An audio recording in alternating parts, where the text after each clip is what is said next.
Next banking crisis जो होगा वो इनिशिएट होगा रियल एस्टेट मार्केट से, लेकिन रेजिडेंशियल नहीं, कमर्शियल। कमर्शियल रियल एस्टेट का अगर आपको नहीं पता तो बेसिकली उसकी जो फाइनेंसिंग होती है वो काफ़ी शॉर्ट टर्म होती है, टिपिकली 1 ईयर्स 2 ईयर्स और मे बी 3 ईयर्स।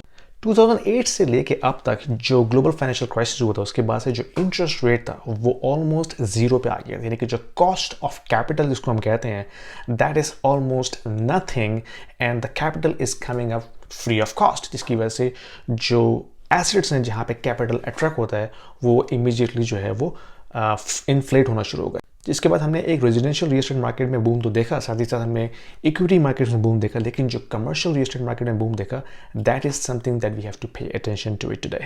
हो ये रहा था उसमें कि जो कमर्शियल रियल एस्टेट के ओनर्स होते हैं वो जब कमर्शियल रियल एस्टेट एक्वायर करते हैं तो उसकी जो फाइनेंसिंग होती है वो काफ़ी शॉर्ट टर्म होती है, 1 ईयर्स 2 ईयर्स और maybe 3 years, and typically this is based upon the variable interest rate mortgages. और सीन ये है कि जब वो एक्वायर करते हैं then they renovate the building, change the carpet, change the AC and everything, and then they refinance the building in order to take the equity out of that building, और फिर वो रिंस एंड रिपीट करके next property लेते हैं, इसके बाद third property लेते हैं, and then the cycle repeat itself. और इस पूरे प्रोसेस में जो लोग भी कमर्शियल रियल एस्टेट में इन्वॉल्व थे, खासकर जो बिग बैंक्स, जो बिग ओनर्स हैं, उन्होंने इसमें काफ़ी पैसा बनाया।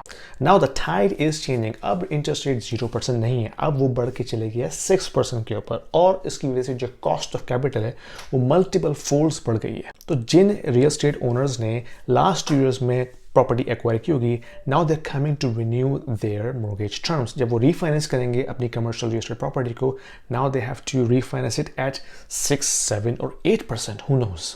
On top of increase capital cost एक चीज़ होती है vacancy rate commercial real estate में।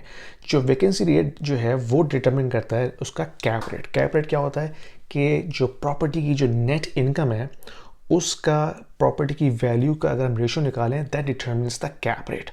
तो अगर आपकी जो वैकेंसी रेट है टिपिकली वो होती है अंडर 10% नॉर्मल सिनेरियो में, इस वक्त कनाडा में 17% से ऊपर चली गई है। कमर्शियल रियल एस्टेट में एक चीज़ होती है कैप रेट जो कि डिटरमिन होती है उसकी वैकेंसी रेट से। आज की न्यूज़ है उसके मुताबिक जो कनाडा में मेट्रोपॉलिटन सिटीज़ हैं टोरंटो, वैंकूवर, उनकी जो कमर्शियल रियल एस्टेट की जो वैकेंसी रेट है वो 17% से ऊपर चली गई है, जो कि ऑल टाइम हाई है सिंस 2004। और जब कैप रेट नीचे आए that means the lender will not likely to give you financing on better terms, because आपका कैप रेट जो है वो ऊपर से नीचे आ गया, जिसकी वजह से जो परसीव्ड वैल्यू ऑफ प्रॉपर्टी की दैट इज डिक्रीज, जिसकी वजह से एलटीवी नीचे होगा, then the financing will be much difficult for these owners to get it done. और अगर इसको आप ग्लोबली स्केल करते हैं that means it is going to trigger the next global financial crisis.